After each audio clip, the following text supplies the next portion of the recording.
Hello friends, welcome to my channel spirituality with science. आज मैं बात करने वाली हूँ वाइब्रेशन, फ्रीक्वेंसी और पॉजिटिव निगेटिव एनर्जीज इस पर। तो हम लोगों को अट्रैक्ट कैसे करते हैं, मतलब हमारे तरफ लोग अट्रैक्ट क्यों होते हैं, ये सब कुछ हमारे एनर्जी का कमाल होता है।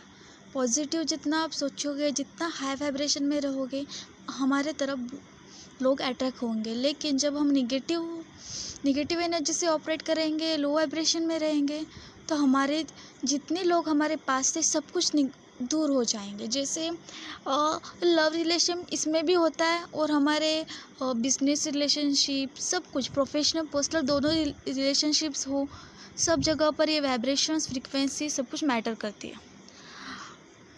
जब अब पर्सनल मैं बताती हूँ।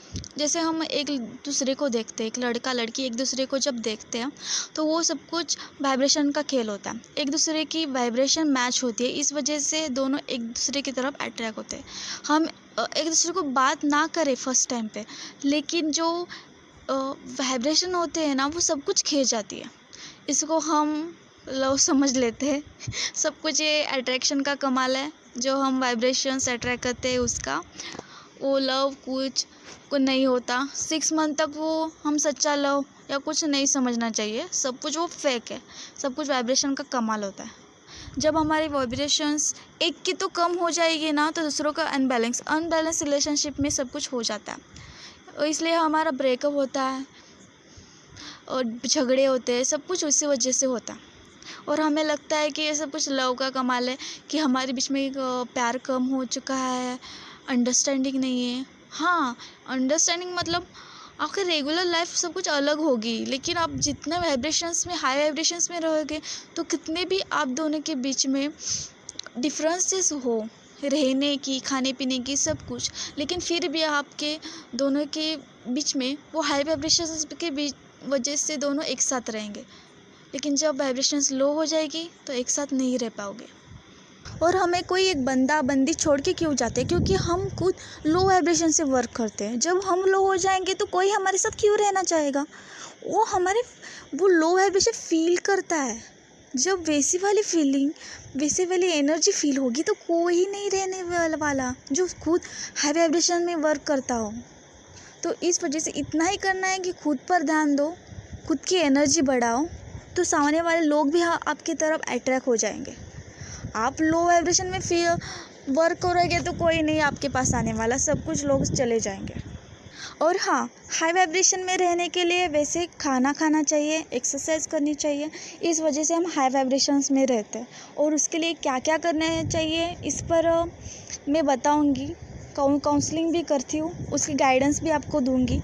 किसी को चाहिए तो इंस्टाग्राम आईडी है स्पिरिचुअलिटी विद साइंस, नहीं तो मेल आईडी है cp.spiritualsoul@rediffmail.com। आप कांटेक्ट कर सकते हो, और ये फ्री है, मैं पैसे कुछ नहीं लेती। आपको वाइब्रेशन हाई करने हो, आपको एंजाइटी कुछ भी फील होता हो, तो आप कॉल कर सकते हो, मुझे कांटेक्ट कर सकते हो। लेकिन हाँ, कोई आपसे दूर हो जाए तो ऐसा मत समझो कि आपके बीच में कोई दूसरी प्रॉब्लम है। आप अच्छे ही हो, आप बहुत अच्छे हो, सब लोग अच्छे होते हैं।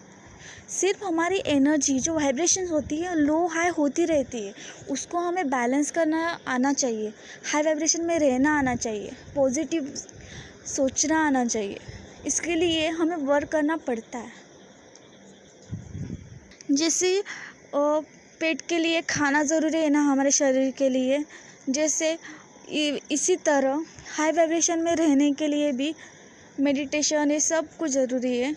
सिर्फ मेडिटेशन ज़रूरी नहीं, खाने पीने पर ध्यान रखना। जो किस चीज़ से वाइब्रेशन बढ़ती है, वो खाने से भी बढ़ती है, मेडिटेशन से बढ़ती है, चक्रास से बढ़ती है, एक्सरसाइज से बढ़ती है, और बहुत से, मतलब आपको जो आसान पड़े वो सब कुछ बता सकती हूँ, हेल्प कर सकती हूँ। Contact me and thank you. God bless you. Take care.